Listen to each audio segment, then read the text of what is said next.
Hello, boys and girls. Today I am going to be reading to you The One and Only Ivan. It is written by Catherine Applegate and illustrated by Patricia Castelia. Starting with Arrival. The new neighbor arrives after the 4 o'clock show. When the truck comes lumbering towards the parking lot, Bob scampers over to inform us. Bob always knows what's happening. He's a useful friend to have, especially when you can't leave your domain. With a groan, Mac lifts the sliding metal door near the food court, the place where deliveries are made. A big white truck is backing up to the door, belching smoke.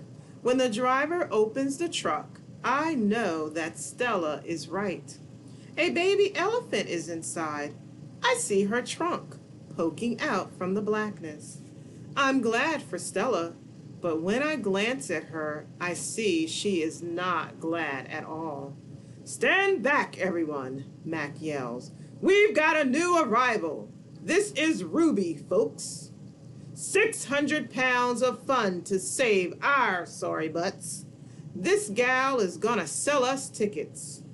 Mac and two men climbed into the black cave of the truck. We hear noise, scuffling, a word Mac uses when he's angry. Ruby makes a noise too, like one of the little trumpets that sell at the gift store. Move, Mac says, but still there is no Ruby. Move, he says again. We haven't got all day.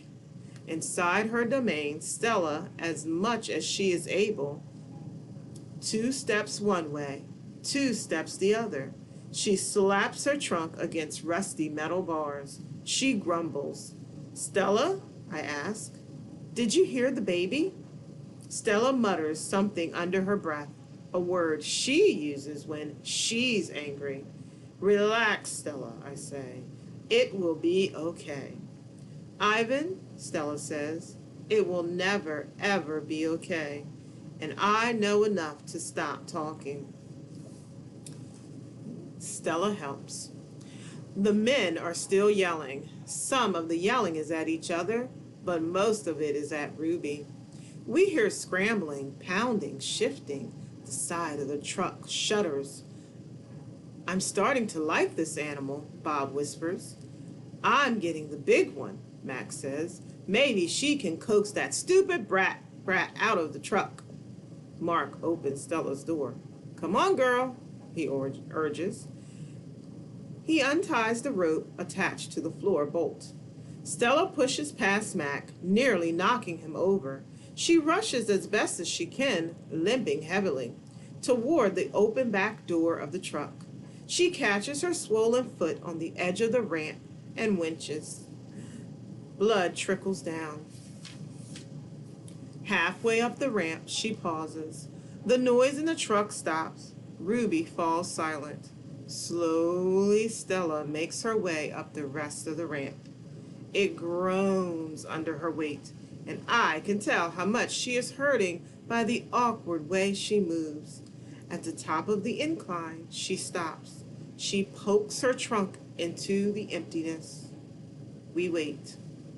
The tiny gray trunk appears again. Shyly, it reaches out, tasting the air.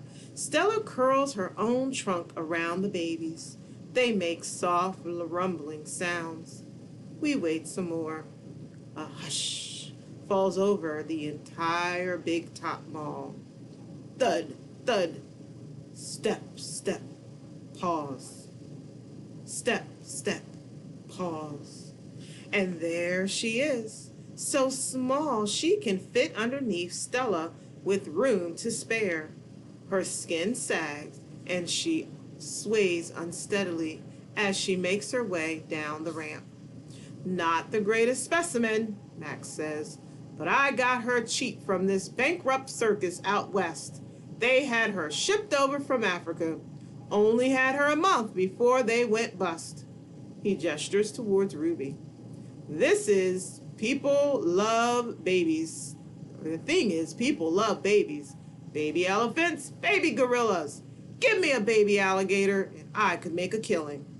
Stella ushers Ruby toward her domain. Mac and the two men follow. At Stella's door, Ruby hesitates. Mac gives Ruby a shove.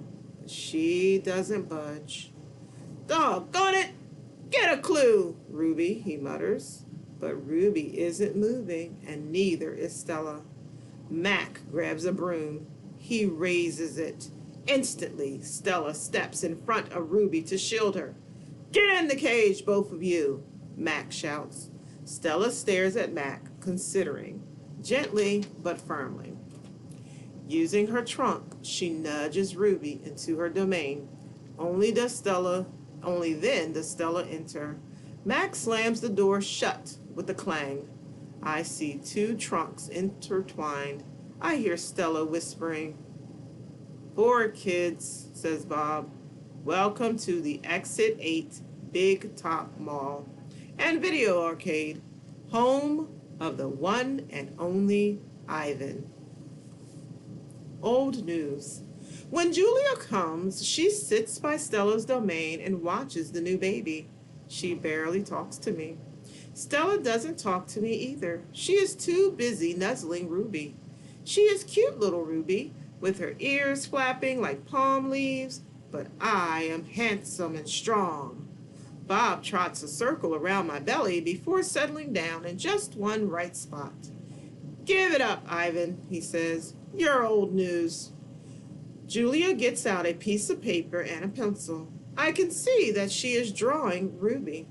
I move to the corner of my domain to pout.